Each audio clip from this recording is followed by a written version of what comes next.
जय हिंद, वंदे मातरम। नमस्कार, बाबा 9 से मैं भूपेंद्र कुमार आप सभी का बहुत बहुत स्वागत करता हूं हमारे चैनल पर।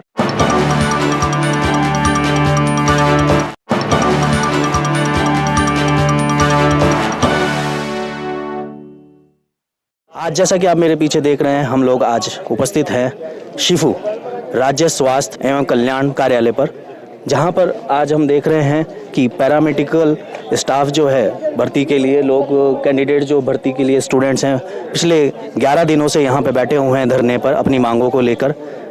ये वाकया क्या है वो आप ज़रूर जानते हो, क्योंकि ये पूरे राजस्थान के युवा जो दिन रात मेहनत कर रहे थे, दिन रात लगे हुए थे अपने कैरियर को सजोने के लिए, भर्ती के लिए आंखें बिछा कर अपनी तैयारी कर रहे थे, सब कुछ भूलकर 22 में भर्ती निकली, कैंसिल होकर फिर 23 में वापस से निकली, लेकिन अभी तक भी उन लोगों को नियुक्तियां नहीं मिली पैरा स्टाफ मेडिकल्स में, जिसमें नर्सिंग भी है, और 8 तरह की वैकेंसीज तरह में इसमें निकाली थी, पर अभी तक कोई भी सॉल्यूशन नहीं निकला है। आप देख रहे हैं कि इस तरीके से पूरा परिवार, पहले तो स्टूडेंट ही थे और अब धीरे धीरे यहाँ पर इनका परिवार भी इनके साथ आकर यहाँ बैठने लगा है। आज इनका 11वां दिन है, 11 दिन से ये लोग यहीं पर बैठे हुए हैं, दिन रात, सर्दी कितनी भी तेज हो, कैसा भी मौसम हो, लेकिन ये पूरे परिवार के साथ अब यहाँ धरने पर बैठे हैं। एक ही मांग है पिछली सरकार से भी और अभी जो मौजूदा सरकार है, नई सरकार बन चुकी है, पर अभी तक भी इन लोगों की कोई सुनवाई नहीं हो रही है।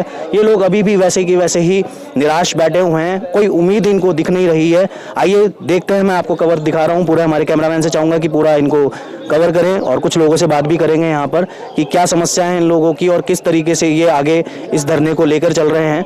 ये पूरा आप देख रहे हैं, स्टूडेंट्स यहाँ पे बैठे हुए हैं, इनके कई गणमान्य लोग जो धरने को कवर भी कर रहे हैं, आगे संबोधन कर रहे हैं, जिसमें युवा भी है और बहुत से लोग आप देख रहे होंगे कि मैरिड भी हैं और उनके साथ उनके बच्चे भी हैं, यानी पूरा परिवार छोड़कर, सब कुछ छोड़कर वो भी यहाँ लगे हुए हैं, सिर्फ एक ही आस में कि उनकी भविष्य की जो आगे का है पूरा वो बना रहे और उनका जल्दी उनको रोजगार मिले, जिससे वो अपने परिवार में ध्यान दे सकें। आप देख रहे हैं कि महिलाओं का ग्रुप भी पूरा बैठा हुआ है और इधर पूरे पुरुष बैठे हुए हैं, युवा बैठे हुए हैं, कुछ बच्चे भी देख रहे होंगे, देख रहे हैं हमारे कैमरे के माध्यम से बाबा 9 पर कि किस तरीके से पूरा परिवार समेत यहाँ लोग यानी दिन रात 24 घंटे यहीं पे मौजूद हैं। रजाई गद्दे भी यहाँ से व्यवस्था की इन लोगों ने और खाने पीने का भी आप लोगों को हमने दिखाया, खाने पीने की भी व्यवस्था ये लोग अपने लेवल पे ही कर रहे हैं।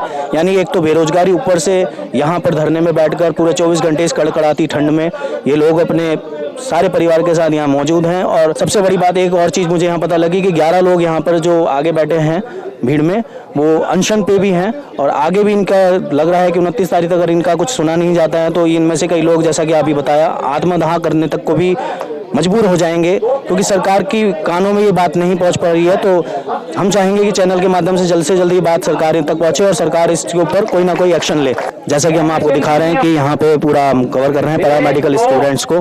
आइए बात करते हैं किसी से कि क्या इनकी मांग है, किस तरीके से ये इस धरने को कब से बैठे हैं और आगे क्या चाहते हैं सरकार से। हम यहाँ 18 जनवरी से लगातार चिकित्सा विभाग की 8 भर्तियों को लेकर धरने पर बैठे हुए हैं। सरकार शायद मूड में ही नहीं है हमसे बात करने के में, इसलिए हम लगातार बैठे हैं और जब तक सरकार वार्ता नहीं करेगी, हमारा नियुक्ति का कोई संशोधन नहीं करेगी, हम यहाँ बैठे रहेंगे। चिकित्सा विभाग की 8 कैडरों की भर्ती है, जिसमें से नर्सेज हो गया, महिला स्वास्थ्य कार्यकर्ता हो गया, फार्मेसी, लैब टेक्नीशियन और पैरामेडिकल की बहुत सारी भर्तियां हैं, जो 20,546 पदों पर टोटल पिछली सरकार ने वैकेंसी निकाली थी, वो अभी इस सरकार के द्वारा पूरी नहीं की गई है। पिछली सरकार ने तो उसमें हमें धोखा दिया, भर्ती को पूरा नहीं किया, इसलिए हमने पिछली सरकार को स्पष्ट नकार दिया और कांग्रेस सरकार को उसका चुनाव में मुंह तोड़ जवाब दिया। लेकिन वर्तमान सरकार से हमें ये उम्मीद थी कि राम राज्य स्थापित करेंगे और हमारी सुनेंगे, लेकिन राम राज्य में हमारी कोई सुनने वाला नहीं है। हम लगातार या धरने पे बैठे हैं। ऐसा अगर राम राज्य होता है तो फिर तो मुश्किल है सभी के लिए। हम सब यहाँ धरने पे बैठे हैं, 10 दिन हमें लगातार यहाँ हो गए हैं। राम राज्य का कोई भी नुमाइंदा हमसे मिलने नहीं आया। मैं खुद भाजपा का कार्यकर्ता हूँ और भाजपा सरकार से उम्मीद करता हूँ कि हमें यहाँ आए, हमारी सुध ले, और जो ना के बराबर परेशानी है, कोई दिक्कत नहीं है, 95% काम हो चुका है, सिर्फ नियुक्ति पत्र जारी करना है। वो हमें नियुक्ति पत्र जारी करके लाभान्वित करे और 20,000 परिवारों को रोजगार से प्रफुल्लित करें, जिसके वो लाभ ले। तो आपका प्रतिनिधि मंडल गया है आगे? नहीं, सरकार ने हमारा कोई भी प्रतिनिधि मंडल अभी नहीं बुलाया है। हम खुद अपने माध्यम से, अपने संपर्क वाले विधायकों से, अपने संपर्क में जो बीजेपी के हमारे नेता थे उनसे संपर्क में है, लेकिन सरकार के माध्यम से सरकारी डेलीगेशन हमारा भी किसी के पास नहीं गया है। इसमें आगे आप किस तरह की रूपरेखा बना रहे हैं, क्योंकि आगे गवर्नमेंट की तरफ से आपको कुछ रिस्पॉन्स नहीं मिल रहा है, तो आप किस तरीके से आगे रूपरेखा बनाने वाले? आगे की रूपरेखा स्पष्ट है। अगर सरकार हमारी बातों को नहीं मानती है, अभी हम भाजपा में भगवान राम के झंडे के नीचे आंदोलन कर रहे हैं, अगर सरकार हमारी बातें नहीं मानेगी तो हम भगवान राम का झंडा छोड़ के क्रांतिकारी झंडे का यूज करेंगे और आगे आक्रोशित और क्रांतिकारी आंदोलन करेंगे। मैं सरकार से यही कहना चाहती हूँ, हम 10 दिन से बहुत परेशान हो चुके हैं। हम तो परेशान हो ही रहे हैं, लेकिन हमारे घर वाले और हमारे मतलब ये सब भाई बहन सब परेशान हो रहे हैं। तो मैं हाथ जोड़कर ये विनती करती हूँ सरकार से कि सरकार हमें जल्दी से जल्दी नियुक्ति दे, जिससे हम अपने घर जाके अपने परिवार को, बच्चों को संभाल सकें। और सर, मैं सरकार से ये कहना चाहती हूँ कि हमें मतलब इतने मजबूर होने पर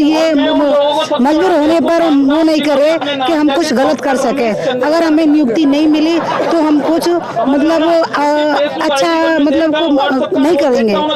हमें इस मतलब वजह से कुछ करना पड़े तो मजबूर नहीं करे सरकार। 8 कैडर के अभ्यर्थी यहाँ पे बैठे हैं। 10 दिन से धरना कंटिन्यू चल रहा है और हमारी मांग है कि हमें नियुक्ति दी जाए, क्योंकि 95% काम हो चुका है, सिर्फ नियुक्ति देना ही बाकी है। तो हमारी मांग यही है कि जब तक नियुक्ति हमें नहीं मिलती हम यही धरने पे रहेंगे। 10 दिन से लगातार धरना दे रहे हैं सर, और हमारी सरकार अभी हमारी मांगों को लेकर नहीं सुन रही है। और जो कांग्रेस सरकार ने जो हमारी भर्ती निकाली थी उसका कम से कम 95% काम हो चुका है। और जो बीजेपी सरकार हम बहुमत से लेकर आए उन पे हम विश्वास करते थे और करेंगे, और हमें उम्मीद है कि हमारी भर्ती पूरी कंप्लीट करें और जो हमारे जो बेरोजगार लोग हैं उनको रोजगार प्रदान मिले। हमारे समर्थन के अंदर कम से कम भी 600-700 लोग हैं अभी, जिसमें महिलाएं भी हैं और सब लोग अपने काम काज को छोड़ के सब पड़े हैं यहाँ पे। धरना स्थल पे कम से कम भी हजारों की तादाद में लड़के और महिलाएं यहाँ पे अपने बच्चों को, अपने घर वालों को, सबको छोड़ के यहाँ पे धरने पे बैठे हुए हैं। और हमारी जल्दी से सरकार से यही हाथ जोड़ के विनती है कि हमारी जल्दी मांग सुने और हमारे बेरोजगार जो लोग हैं उनको नियुक्ति प्रदान करें और रोजगार, परमानेंट रोजगार और संविदा से मुक्ति दे। पिछली सरकार में 21,000 के लगभग भर्तियां निकली थी, 21,000 पदों पे भर्तियां निकली थी। गहलोत सरकार ने वादा किया था कि हम आचार संहिता से पहले आपको नियुक्ति दे देंगे। उन्होंने भरोसे में रखे, पता नहीं उनकी क्या मंशा थी, और हमको नियुक्ति नहीं मिली। उसके बाद में जब जैसे चुनाव आए, विधानसभा चुनाव आए, उस समय बीजेपी सरकार ने वादा किया था कि जैसे ही हमारी सरकार आती है हम आपको नियुक्ति फर्स्ट कैबिनेट में दे देंगे। लेकिन सर ऐसा कुछ नहीं हुआ। हम इतनों दिनों से मतलब लगभग 18 तारीख से हम यहाँ पे धरना प्रदर्शन कर रहे हैं। हमारी सूद बूद लेने वाला कोई नहीं है। यहाँ पे बच्चे बैठे हैं, लेडीज बैठी हैं, 5-5 महीने के 6-6 महीने आप देख सकते हो यहाँ पे बच्चे बैठे हैं। तो मैं तो यही कहूँगा कि इन्होंने झूठ बोल के वोट लिए हैं। हम गांधीवादी तरीके से अपना आंदोलन चला रहे हैं। हमारा भी सर फंडामेंटल राइट है कि हमको हमारी प्रोविजनल लिस्टें आ गई। तो आज तक तो सर ऐसा हुआ नहीं है कि प्रोविजनल लिस्ट आने के बाद में पोस्टिंग को रोका गया हो। तो कहने का मतलब सर ये तानाशाही कर रहे हैं।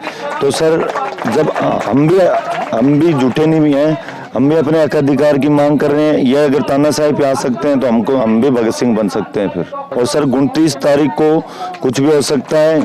ऐसे भी मजबूर भाई बहन बैठे हैं जो आत्महत्या कर सकते हैं, आत्मदाह कर सकते हैं। सभी संविदा कर्मी हैं, अवकाश रखेंगे जी। और आज हमने काली पट्टी बांधकर विरोध प्रदर्शन किया है। एक चीज मैं देख रहा था, लोगों के हाथ में पोस्ट बैनर भी हैं जो पर्चियां लिखी हुई हैं, उसमें लिखा हुआ कोविड के बारे में, कोरोना के बारे में। तो हाँ सर, उस टाइम पे जब कोरोना आया था तो यही इन्हीं भाई मतलब घर में, परिवार में कोई डेड बॉडी को छूने वाला नहीं था। उस समय पे इन्होंने अपनी जान की बाजी लगाकर और सेवाएं दी। इनको नरेंद्र मोदी पीएम जो है, अपन माननीय प्रधानमंत्री, इन्होंने इनको कोरोना योद्धा कहा। तो कोरोना योद्धा आज सड़क पे बैठे हैं। बहने रात को सड़क पे सो रही हैं और नारी सुरक्षा का माननीय प्रधानमंत्री बोलते हैं कि हम नारी सुरक्षा देंगे, नारी शक्ति को सर्वश्रेष्ठ बनाते हैं, उस पर पूरा चुनाव जीत गए सर ये। लेकिन सर मेरे को तो ऐसा कुछ लग नहीं रहा। आप देखियो कि जो लेडीज हैं यहाँ पे रोड पे सो रही हैं। उस टाइम पे कोरोना के अंदर भाई से भाई मतलब टच नहीं होता था, लेकिन हम लोग मतलब की सेवा करते थे हॉस्पिटल में। ये नहीं देखते थे कि ये मतलब अपना भाई है या अलग है, लेकिन हम उनके लिए मतलब कि तैयार रहते थे। हम हमारी पूरी मतलब ड्यूटी निभाई थी, लेकिन अभी तक हमारी नहीं सुन रहे हैं। तो बताओ, हमारे जो साथी थे उनकी मतलब जान भी गई थी और अपने मतलब कि काम भी किया था उन्होंने। हम यहाँ पे 10 दिन से लगातार धरना दे रहे हैं। मैं खुद करौली से हूँ और यहाँ पे 10 दिन रात में सुबह दिन 24 घंटे यहीं रह रहे हैं। सर्दियों में भी पूरी इतनी ठंड पड़ती है, लेकिन कोई भी यहाँ पे सॉल्यूशन तक नहीं हुआ। 10 दिन हो गए। यहाँ पे 11 लोग 2 दिन से तो अनशन पर बैठे हुए हैं। यहाँ पे छोटे छोटे बच्चे भी हैं, उनकी माएँ भी हैं। राजस्थान के सभी जगह से आके लोग यहाँ रह रहे हैं, बट कोई सॉल्यूशन नहीं, सरकार का कोई अटेंशन ही नहीं मिला। बहुत यहाँ पे लोग भाग 7-7 हज़ार में सरकार को ड्यूटी देते हैं, उसका भी फ़ायदा नहीं मिला लोग भागों को, कोई मतलब नहीं रहा। जब तक हमको नियुक्ति नहीं मिलती हम अलग अलग एक्शंस लेंगे, उसके अकॉर्डिंग काम करेंगे, लेकिन ये धरना तभी खत्म होगा जब नियुक्तियों का ऑर्डर आएगा। अभी तक तो कोई खास बातचीत हुई नहीं। आश्वासन मिले हैं कि मीटिंग्स वगैरह होगी, उसके बाद पता चलेगा। जैसा कि अभी सुनने में आया, कल किरोड़ी लाल मीणा जी से भी मुलाकात हुई आपके प्रतिनिधि मंडल की, तो आगे और किससे मिलने वाले हैं? ये लोग तो ये जो शीर्ष नेता, इनके शीर्ष प्रमुख है धरने के, वो लोग डिसाइड करते हैं। बट ये लगातार सारे विधायकों से कांटेक्ट कर रहे हैं, सबको एप्लीकेशंस वगैरह दे रहे हैं, सबसे रिक्वेस्ट की जा रही है कंटिन्यू। सर पिछले 18 जनवरी से हम यहाँ पे 8 कैडर की वैकेंसियाँ, nursing officer, pharmacist, ANM, lab technician, सहायक रेडियोग्राफर, ईसीजी, डेंटल और नेत्र सहायक, ये वैकेंसियाँ 2023 की वैकेंसियाँ हैं। इनका सारा काम कंप्लीट है। प्रोविजन लिस्ट जारी करी हुई है। एक वैकेंसी है फार्मासिस्ट, उसकी अभी तक प्रोविजन लिस्ट नहीं आई है। हम यहाँ इसलिए बैठे हैं कि इन 8 वैकेंसियों, जो पिछली सरकार की वैकेंसी है, पिछली सरकार की गलतियाँ रही होंगी जो भी, आज हमें इसलिए बैठना पड़ रहा है क्योंकि हमें नियुक्ति नहीं मिल पा रही है।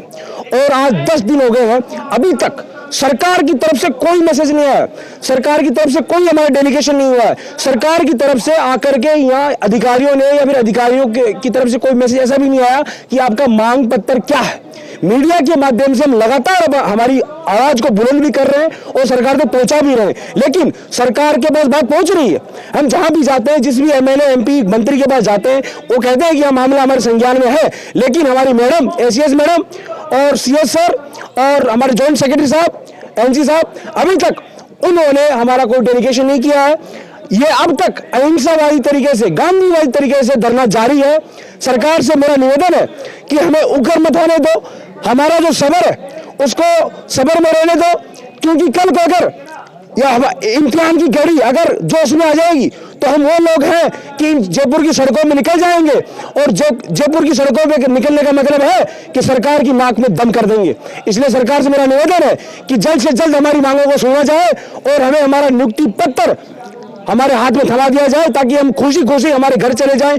यहाँ पे कल 26 जनवरी थी, 22 तारीख को जब अयोध्या में राम भूमि का जब उद्घाटन हो रहा था, उस दिन भी हमने यहाँ पे जो सरकार जो त्यौहार मना रही है, सरकार जो अपने अपने जश्न मना रही है, वो हम भी मना रहे। हम भी चाहते हैं कि जो सरकार जो 22 जनवरी को जो अयोध्या में राम की प्रतिष्ठा हुई थी, उस दिन भी हमने श्री राम के जो झंडे लेकर के हम सरकार के सामने खड़े थे कि हम भी वही लोग हैं जो इस राम राज्य बनाने में भी हमारा योगदान रहा है, और ये जो डबल इंजन की सरकार आई है उसमें भी हमारा योगदान रहा है। यहाँ 20,546 बच्चों का परिवार यहाँ पिछले 10 दिन से, हमारी एएनएम बहनें भी, लड़कियां भी हाथ से हाथ मिला करके, कंधे से कंधा मिला करके यहाँ बैठी हैं। वो यही चाहती हैं कि सरकार हमारी सुने और हमें नियुक्ति पत्र दे, ताकि हम भी हमारे घर में जाएं। और जो सरकार के जो नए मंत्री हैं, नए एमएलए, जिन्होंने सरकारी चीजों का, सरकारी सामान का, सरकारी जो सुविधाओं का उन्होंने लाभ लेना स्टार्ट किया है, हम भी चाहते हैं कि हम भी सरकारी आदमी हैं, हमारे भी नियुक्ति पत्र अटका हुआ है, सारा काम हो रखा है, पढ़े लिखे लोग हैं, यहाँ पे कोई अनपढ़ गंवार नहीं है।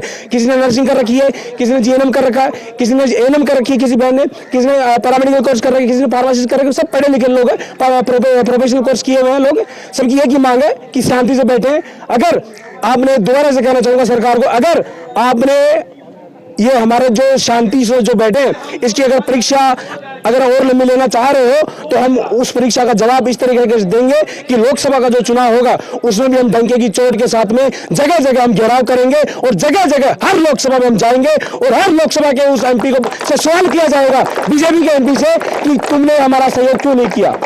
इसलिए सरकार से मेरा आपके माध्यम से यही निवेदन है कि एक बार हमारी सुनी जाए, कम से कम हमारी बात तो सुनी जाए, क्योंकि अभी तो हमारी मांग पत्र भी नहीं लिया गया। तो सरकार से निवेदन है कि आपसे भी निवेदन है कि आप सरकार तक हमारी बात पहुंचाने में हमारा सहयोग करें। बिल्कुल पहुंचाएंगे। और साथ ही साथ 29 तारीख के लिए आप लोग क्या करने वाले हैं? 29 तारीख के लिए जैसे आज पिछले 3 दिन से कर्मी अनशन हमारा जारी है और आज हमारी संघर्ष समिति के आह्वान पे समस्त पीएससी सीएससी प्रदेश की जो भी हैं उन पे हमने काली पट्टी, जो भी वहाँ कर्मी हमारे संविदा के, उन्होंने हाथ में काली पट्टी बांधकर विरोध प्रदर्शन किया है और 29 तारीख को सामूहिक जितने भी संविदा कर्मी है सामूहिक संघर्ष समिति के आह्वान पर वो सामूहिक अवकाश करेंगे और कार्य बहिष्कार करेंगे। हम आपकी पूरी कोशिश करेंगे कि गवर्नमेंट तक, आपकी सरकार तक आपकी बात को वो पूरी तरीके से इस तरीके से पहुंचाया जाए जिससे जल्द से जल्द आपके ऊपर इस चीज का फैसला हो।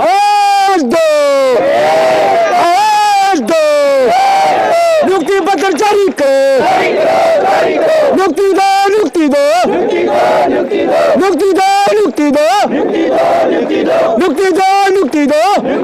तो आप ये देख रहे थे कि किस तरीके से यहाँ पर परिवार के साथ युवा, हर तरीके के वर्ग के लोग यहाँ पर मौजूद हैं और सिर्फ एक ही मांग है इस मौजूदा सरकार से कि जो पिछली सरकार पूरा नहीं कर पाई, सारी प्रक्रियाएं पूरी हो चुकी हैं, बस कुछ थोड़ा सी प्रक्रिया बाकी है कि इनको नियुक्ति पत्र दे, जिससे ये भी खुशी खुशी अपने परिवार के साथ, अपने समाज के साथ लगकर अपने काम को लौट सकें। आगे हम चाहेंगे कि जल्द से जल्द गवर्नमेंट इसके ऊपर अपनी कार्रवाई करे और इन लोगों को आगे इनकी बात को सुने। आप मेरे साथ देख रहे हैं बाबा 9 पर, बने रहें बाबा 9 पर मेरे साथ। मैं आपका होस्ट और घोस्ट भूपेंद्र। जय हिंद, वंदे मातरम।